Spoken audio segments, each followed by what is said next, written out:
오늘은 3월 1일 3.1절입니다. 일부 때도 했지만 우리 대한독립 만세 한번 외쳐야 되는 거 아니에요? 대한독립 만세. 아유, 순종해 주셔서 너무 감사합니다. 또한 오늘 우리는 사순절을 보내고 있는 두 번째 주일입니다. 저는 84년도에 정말 예수님을 뜨겁게 만났습니다. 84년도에 예수님을 뜨겁게 만났다는 걸 생각해 보니까 벌써 40년의 세월이 훌쩍 넘었네요. 얼마나 뜨겁게 만났으면 모든 걸 포기하고 목사가 되었겠습니까? 그런데 그렇게 예수님을 뜨겁게 만나고 예수님을 믿는데, 그래서 그렇게 예수님을 닮고 순종하고 싶은데 그게 안 되는 거예요. 도리어 원하지 않는 죄의 모습이 계속 나오는 거예요. 너무너무 괴로웠습니다. 예수님을 믿기 전에는 그냥 그런갑다고 살았는데 84년도에 예수님을 뜨겁게 믿고 그렇게 변화되고 새롭게 되고 싶은데 그러지 못하는 내 자신의 모습을 보면서 지금 생각하면 얼마나 괴로웠나. 그런데 오늘 그 로마서 본문에 이 사도 바울을 통해서 엄청 위로를 받았어요. 예수님을 가장 열심히 따랐던, 예수님을 가장 열심히 선교했던 사도 바울도 내면에 영적인 갈등이 있었구나. 이것이 얼마나 위로된지. 아니, 그렇게 어떻게 보면 성경에서 예수님을 최고로 믿었던 사도 바울도 내면에서 두 법이 그렇게 치열하게 싸우는 영적인 갈등이 있는데 내가 뭐라고 내 안에 있는 것도 너무너무 당연하다는 걸 받으면서 얼마나 위로받고 얼마나 평안해졌는지 모릅니다. 그러나 여전히 40년이 지났잖아요. 84년도에 예수님을 뜨겁게 만났습니다. 그런데도 여전히 내 안에 영적 싸움은 멈추지 않고 있어요.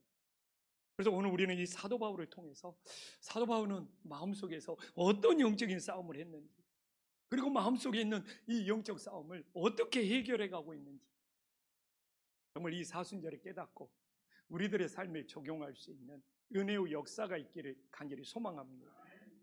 제가 사도 바울을 통해서 위로받고 은혜를 받은 이유는 19절에 나와 있는 것처럼 사람이 의지대로 되지 않는다. 바울에게는 마음의 선을 행하고 싶은 분명한 의지가 있었습니다. 그러나 그가 아무리 선을 행하고 싶은 의지가 있음에도 불구하고 문제는 그것을 행할 수 있는 능력이 없다는 겁니다. 이게 굉장히 어떻게 보면 인간론에서, 성경의 인간론에서 중요한 거예요. 모든 사람은 막 의지대로 될 것 같죠? 한번 이걸 묵상설교는 꼭 자기에게 적용해야 됩니다. 제가 꼭 바꾸고 싶은 의지가 있어요. 저 급한 사람입니다. 나 이제 급하게 안 살아. 이 급한 거 고쳐보겠다고 내 의지로 그렇게 원하고 바라고 정말 그렇게 내 의지를 바꿔보고 싶고 이 급한 걸 바꿔보고 싶다고 몸부림쳤는데도 안 돼. 나도 모르게 튀어나와 버려. 그 급한 성격이.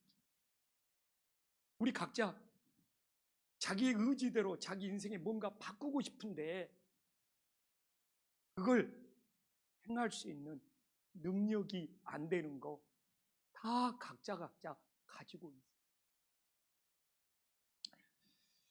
그래서 모든 사람이, 그래서 인간이 타락한 죄인이라. 인간이 의지로는 원한 것이 있는데 그걸 행할 능력이 없기 때문에 그게 타락한 인간의 본질적인 모습이고 모든 사람이 죄인이 될 수밖에 없는 분명한 이유가 된다는 겁니다. 근데 이처럼 우리가 마음은 의지는 원하는데 그걸 행할 능력이 없을 때 자책만 하고 끝내는 것이 아니라 사도 바울처럼 그 내면의 갈등을 정직하게 인정하고 받아들여야 한다는 겁니다.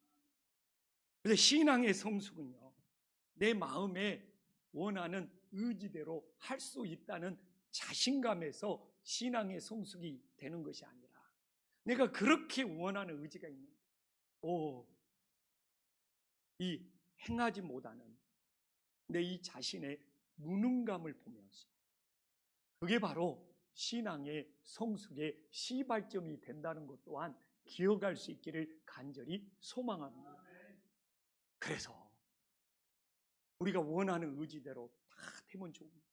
인간이 죄인이기 때문에 그걸 어길 수밖에 없고 실수할 수밖에 없고 우리 연약한 죄인의 모습을 보고 할 수 있다는 자신감이 할 수 없다는 무능감을 느낍니다. 그래서 주님을 더 의지하고 주님께 더 맡기면서 우리의 신앙의 성숙이 시작될 수 있기를 간절히 소망합니다.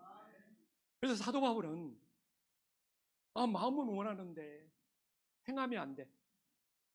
그걸 인정하고 받아들이면서 내 안에 무슨 문제가 있는지 진단을 해요. 무엇이든지 문제를 정확히 진단해야지 해결할 수 있지 않습니까? 그래서 20절에 내가 원하지 아니하는 그것을 한다는 것을 바울이 깨달아요. 이건 책임의 피가 아니라 진짜 자신 안에 원인이 뭔지를 진단하고 있어요. 그리고 정확히 죄의 실체를 파악합니다. 무엇이냐? 내 속에 거하는 죄인이라. 이게 죄의 실체예요. 이건 뭡니까? 죄라는 것이 내 마음속에 집을 짓고 상주하고 있다는 거예요. 이 이야기는 뭔 이야기냐? 우리가 예수님을 믿었어요. 구원받았어요.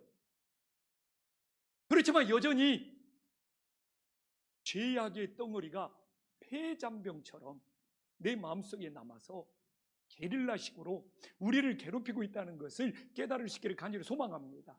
전쟁에 승리했다고 폐잔병이 사라지는 것이 아니라 얼마 동안은 폐잔병이 남아서 게릴라식으로 복음로를 끊고 우리를 계속 괴롭히는 것처럼 우리가 예수님을 믿고 구원을 받았지만 죄악의 폐잔병이 우리 마음속에 남아서 게릴라식으로 우리를 계속 괴롭히면서 힘들게 하고 있다는 거예요.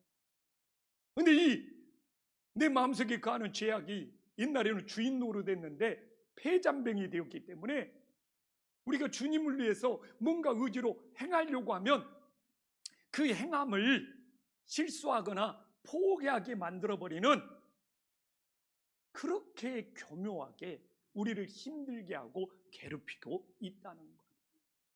우리가 예수님을 믿고 이렇게 주님 앞에 나와서 예배를 드리고 있지만 우리들의 삶 속에는 죄악이라는 폐잔병이 남아서 복음도를 차단하고 다리를 끊어버리듯이 우리의 행함을 끊임없이 방해하고 있다는 것을 우리들이 다시 한번 기억할 수 있기를 간절히 소망합니다. 그래서 죄의 문제는 죄를 지었다는 것으로 1차적인 문제가 아니라 2차적으로 하나님하고 관계를 파괴하게 만들어버리는 것이 더 문제인 거예요. 이게 지난번에 황승재 목사가 그런 이야기를 하더라고요. 후배가 있는데 나한테는 후배인데 한 목사랑은 대학교에서 같이 공부를 했어요. 근데 그 목사님 아들이 이 고등학생 사춘기가 되면서 너무너무 방황이 심하고 그 목사님이 어려운 지역, 어려운 교회를 옮겨 다녔거든요. 목사님 아버지하고 갈등이 너무 심한데 이 사춘기 아들하고 목사님 아버지하고 얼마나 갈등이 심했으면 한 목사한테 그러더래. 자기 목회 포기하고 싶다고. 그러니까 이 죄라는 것은 1차적인 문제가 아니라 아들하고 목사 아버지하고 갈등이 있었다는 것이 문제가 아니라 2차적으로 하나님의 사역을 포기하게 만들리는 이 2차적인 문제, 하나님과의 관계를 파괴하는 것이 더 큰 문제가 된다는 거예요. 우리도 그런 거 있잖아요. 폭행, 성 피해가 나오면 1차적인 것보다 2차적인 가해를 조심해야 된다고 망하는 것처럼 죄악의 문제도 그 죄의 문제 1차적으로 끝나는 것이 아니라 2차적으로 하나님과의 관계를 파괴하기 때문에 정말 반드시 회개하고 하나님과의 관계를 회복할 수 있기를 간절히 소망합니다. 예를 들면 어제 내가 집사람하고 대판 부부싸움을 했어요. 그러면 나 오늘 설교 오지 말아야 됩니까? 근데 진짜 이런 고민이 들어요. 이거 비유예요. 어제 안 싸웠어요, 저. 괜히 또 우리 집사람에 가서 이수정 사모님, 조영신 목사 어제 싸웠어요. 제발 이러지 말기를 부탁드립니다. 비유에 비유. 요새 좀 철들어서 옛날보다 덜 싸워요. 근데 진짜 부부 싸움하면 내일 설교 어떻게 오냐, 나 설교 도저히 못할 것 같네. 그래서 나는 진짜 집사람한테 꼭 사과했다, 잘못했다고 빌어요. 그게 또 억울해. 내가 내일 오늘 설교하기 때문에 그냥 잘못도 없는데 내가 먼저 빌어야 되느냐? 그래도 설교를 하면 어떻게 해? 우리 집사람한테 사과. 그렇게 또 화해가 이루어지더라고요. 근데 2차적으로 문제예요.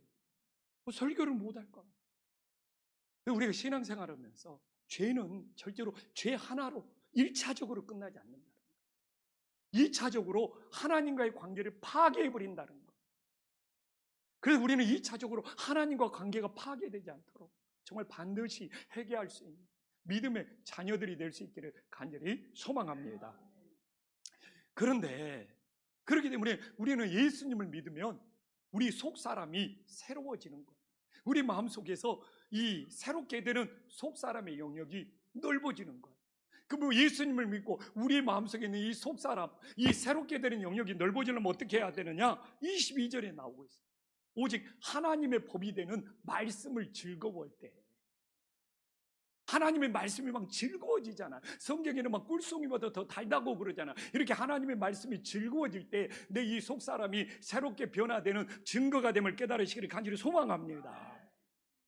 근데 이 즐거운다는 것이 굉장히 중요하더라고요. 억지로 하는 것이 아니래요.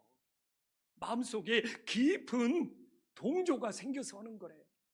그래서 정말 신앙생활은 억지로 하는 것이 아니라, 의무감이 하는 것이 아니라 내 마음속에 깊은 동조가 생길 수 있기를 간절히 소망합니다. 그래서 오늘도 예배 시간에 하나님의 이 법이 되는 말씀이 즐거우면 그래도 내 속사람이 변화되고 있는 거예요. 그러나 혹시 오늘 이 예배가 의무가 되고 습관이 되고 가족의 평화를 위해서 이 자리에 앉아 있다면 내 이 속사람이 새롭게 변화되는 것이 아니라 오히려 내 이 속사람이 위축되고 있는 거예요. 옆 사람 살짝 쳐다보세요. 하나님의 말씀을 즐거워하는지 살짝 쳐다보세요. 근데 이건 진짜야. 오늘 같이 예배를 드리더라도 이 하나님의 법이 되는 말씀이 나한테 정말 즐거우며 내 자신이 새롭게 변화되어 가고 있는데, 오늘 주일이니까 의무감으로, 습관으로 내 이 가족의 분위기 때문에 이 자리에 앉아있다. 우리는 우리의 속사람이 변화될 수 없다는 것 또한 기억할 수 있기를 간절히 소망합니다. 그래서요, 이제 중요한 것이 되잖아요. 오늘 23절에 보면 이 새로운 법, 속사람, 깨달음만 있으면 좋은데 다른 법이 있어요. 제의법이 있어요. 그게 바로 옛사람이라는 거예요. 그래서 우리 안에는 새롭게 변화된 속사람과 죄의 지배를 받는 옛사람이 내 마음속에서 다투고 있어요. 갈등을 일으키고 있어요. 그래서 저처럼 예수님 믿으면 오히려 괴롭고 막 자책하고 힘들 수가 있어요. 왜? 내 안에서 새롭게 된 속사람과 죄의 영향을 받는 옛사람이 내 마음에서 갈등하고 다투고 하기 때문에 오히려 그냥 와서 교회에서 설교 들으면 하나님의 법이 즐거워야 되는데 막 찔리고 괴롭고 힘들고 속상하고. 그래서 그 당시 고향교회에 있는 목사님이 설교를 하는데 그냥 내가 그렇게 내 이 속사람과 옛사람이 갈등이 심하고 그렇게 하나님 앞에 다투고 그래서 하나님 앞에 예배드린 것이 막 너무 찔려가지고 얼마나 설교 시간에 그냥 펑펑 울었어요. 펑펑 울었어요.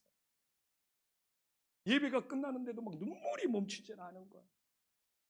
그러니까 우리 시골 목사님이 계속, 그때는 그냥 마룻바닥이었거든요. 내 등을 툭툭 두드리면서 내 설교에 은혜 받았구만 하면서 딱 지나가시더라고요.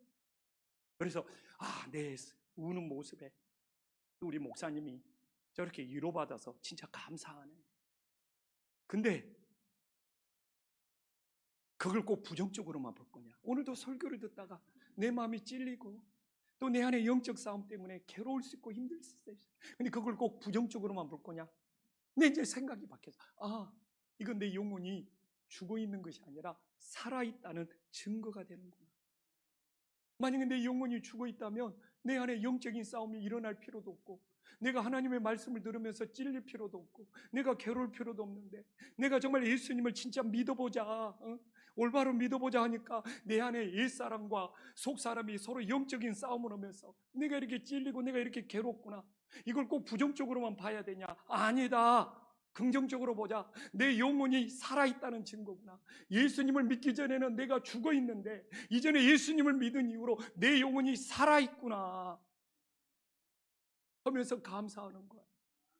오늘도 혹시 하나님의 말씀을 듣다가 진짜 찔린 분이 있으면 내 영혼이 살아있음을 느끼고 감사할 수 있는 하나님의 자녀가 되기를 간절히 소망합니다. 근데 내 영혼이 살아있는 것으로만 끝나면 안 되잖아요. 그래서 또 하나를 하나님 앞에 기도하면서 말씀 보면서 찾았죠.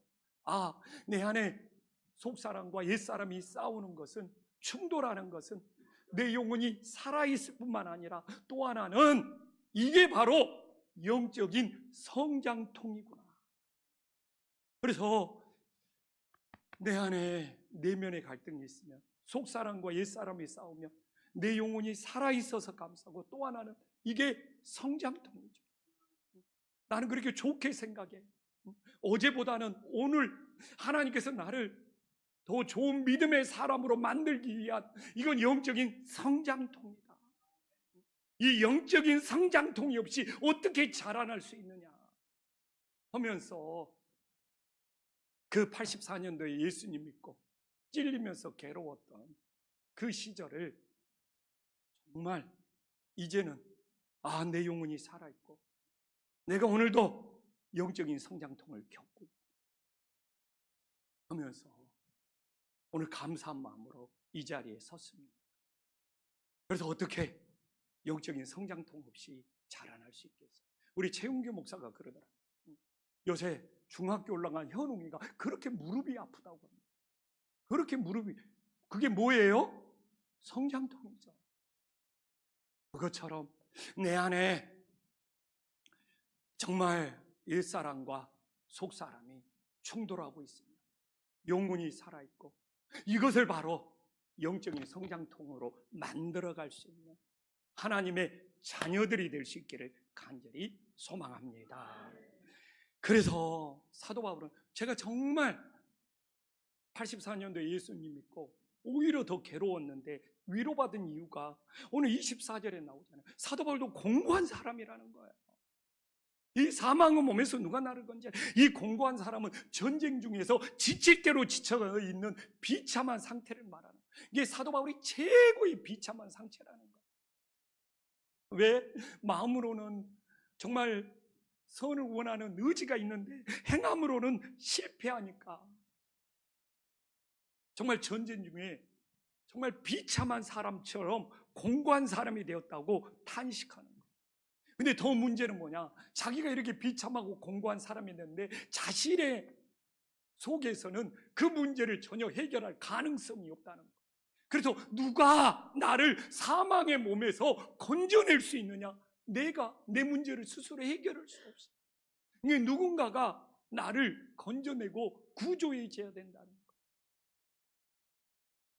그래서 신앙이 뭐냐? 사도 바울의 모습을 보니까 죄악의 늪에 빠진 사람 같고, 늪에 빠진 사람 같고. 우리 지연 씨에게 딴 사람한테 물어보면 시험 될지 모르니까 우리 지연 자매 늪에 빠졌는데, 진짜 심한 늪에 빠졌는데 거기서 막 스스로 나오려고 발버둥 치면 지연 자매 어떻게 되죠? 크게 빠져요. 크게 말해라 그러니까 예쁘게 말하네요. 저 나이에는 항상 예쁘게 표현해야죠. 아니 늪에 빠졌는데 거기서 스스로 빠져나오려고 하면 어떻게 돼요? 더 깊게 빠져가죠. 늪에 빠진 사람이 밖으로 나올 수 있는 방법은 뭐예요? 스스로 탈출하는 것이 아니라 밖에서 누가 구조해 줘야 된다는 것이죠. 이게 바로 기독교 신앙의 핵심이 됨을 믿으시기를 간절히 소망합니다. 우리는 죄악의 늪에 빠졌어요. 사도 바울이 스스로 탈출하려고 몸부림치는데 더 깊게 빠져가요. 그래서 이 사망의 몸에서 누가 나를 건져내랴 했을 때 예수님께서 우리를 구조해 주는 놀라운 역사가 있음을 믿으시기를 간절히 소망합니다. 그래서 기독교는 탈출의 종교가 아니라 구조받는 종교입니다. 불교는요, 스스로 해탈해야 돼요. 불교는요, 자기 마음의 거울을 막 닦는 거예요. 그게 해탈이고 번뇌에서 벗어나는 방. 이게 자기 마음의 거울을 명상하고 수련하면서 자기 마음의 거울을 계속 닦아야 됩니다. 근데 내가 봤을 때 우리는 스스로 내 자신의 죄악의 문제를 해결할 수 없어요. 누가 나를 건져줘야 돼. 구조받아야 돼. 그래서 우리는 마음의 문을 열고 우리는 창문을 열고 예수님을 모셔서 구조받는 놀라운 역사가 있음을 믿으시기를 간절히 소망합니다. 그래서 좀 안타까워. 행함이 나쁜 거 아니에요. 구조받은 다음에는 얼마든지 행할 수 있어요. 근데 구조받지 못하고 어떻게 행합니까? 많은 사람들이 뭐 천국 가려면 내가 뭔가 좀 봉사도 하고 일도 하고 뭐 좀 해야지 천국 갈 수 있... 아니 근데 그거 해야 돼요. 근데 뭐 한 다음에? 구조받은 다음에 해야죠. 구조받은 다음에 봉사도 하고 뭔가를 섬기면 그게 감사가 되고 덕이 돼요. 근데 구조받지 못한 사람이 그걸 하려고 하면 오히려 늪에 빠지듯이 더 힘들어지는 거예요. 제가 인상 깊게 남은 영화가 하나 있어요. 쇼생크 탈출. 본 사람 있어요? 한국사 쇼생크 탈출. 한국사 그 영화를 봤어요? 옛날에. 혹시 김찬준 장로님도 봤어요? 봤어요? 박 장로님은. 본 사람이 없네. 근데 그게 탈출이 주제잖아요. 수십 년 감옥에 살았던 사람이 탈출했어요. 근데 탈출해서 자살했어요. 이게 굉장히, 왜? 내가 그렇게 힘들게 어렵게 탈출했는데 허무한 거예요. 자살합니다. 근데 만약 그 사람이 구조를 받았다면, 나를 구조해 준 사람이 너무너무 감사해서 그 은혜가 커서 정말 감사로 은혜로 믿음으로 살아요. 이게 탈출하는 신앙과 구조받는 신앙의 하늘과 땅 차이입니다. 우리는 신앙의 핵심 기본이 죄악의 늪에 빠져서 스스로 탈출할 수 없기 때문에 예수님께서 나를 정말 건져주시고 구조해 주셨어요. 오늘도 예배할 수 있고 오늘도 봉사할 수 있고 오늘도 섬길 수 있는 은혜의 역사가 있음을 믿으시기를 간절히 소망합니다. 그래서 우리가 신앙생활하면서 내가 구조받은 이 은혜를 몰라버린다. 내가 이 구조받은 이 감사를 몰라버린다면 우리 신앙은 진짜 그 신앙은 모래에 쌓은 집이 되는 거예요. 그래서 우리 모두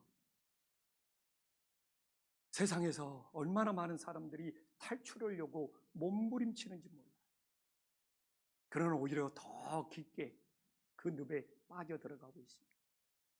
우리는 모두 다 예수의 이름으로 구조받는 믿음의 자녀들이 될 수 있기를 간절히 소망합니다. 옆 사람과 인사 한번 나누게. 당신은 탈출하는 것이 아니라 예수님께 구조받은 것입니다. 그래서 사도 바울이 오늘 마지막 25절이지만 공고한 사람에서 감사한 사람으로 변화될 수 있는 이유가 뭡니까? 예수님께 구조받았기 때문에. 오직 유일하신 예수님께. 본인이 탈출을 못해. 예수님께 구조받았기 때문에. 근데 이 25절이 더 재미있어요. 그냥 이 공고한 사람에서 감사한 사람으로 바뀐 것이 예수 그리스도밖에 없다고 끝나면 되는데 또 이야기해. 내 자신이 마음으로는 하나님의 법을, 육신의 법을, 육신으로는 죄의 법을 섬기노라고 구조받았는데도 여전히 영적 싸움을 멈추지 않고 있다고 사도 바울이 또 이야기하고 있어요. 이미 구조받았는데 아직 영적인 싸움이 멈추지 않는, 이미와 아직 사이에 있다는 것. 저도 처음에 예수님 믿을 때 84년에 아니 예수님을 믿었는데 왜 내 모양이 내가 이 모양 이 꼴이냐고 얼마나 자책했는지. 그러나 언제부터는 내가 이 모양 이 꼴일지라도 내가 이 모양 이 꼴이기 때문에 더욱 예수님을 의지해야 되겠다는 마음으로 진짜 바뀌었다니까. 솔직히 고백하지만 지난주 왜 내 안에서 유난히 심한 영적인 갈등이 심했는지, 꼭 이런 설교를 준비하면 하나님이 나를 시험하는지 사단이 유혹하는지 하나님의 말씀대로 내 안에 너무 심각한 영적인 갈등이 생기는 거예요. 근데 내 인생에 예수님이 없다. 와, 나 하루도 못 살 거야. 그때나 지금이나 여전히 영적인 싸움이 있는데 이제는 예수님 없이는 하루도 못 견딜 거야. 정말 날마다 사는 것이 예수님 때문에 사는 거야. 예수님이 내 인생의 전부가 됐고, 내가 아무리 내 안에 영적인 갈등, 영적인 싸움이 심해도 그런다고 내 인생에 예수님이 없어져. 내 인생 더 비참해질 거야. 그럴수록 예수님을 붙잡을 수밖에 없고 예수님께 매달릴 수밖에 없고, 그래서 그게 영적인 성장통이 돼요.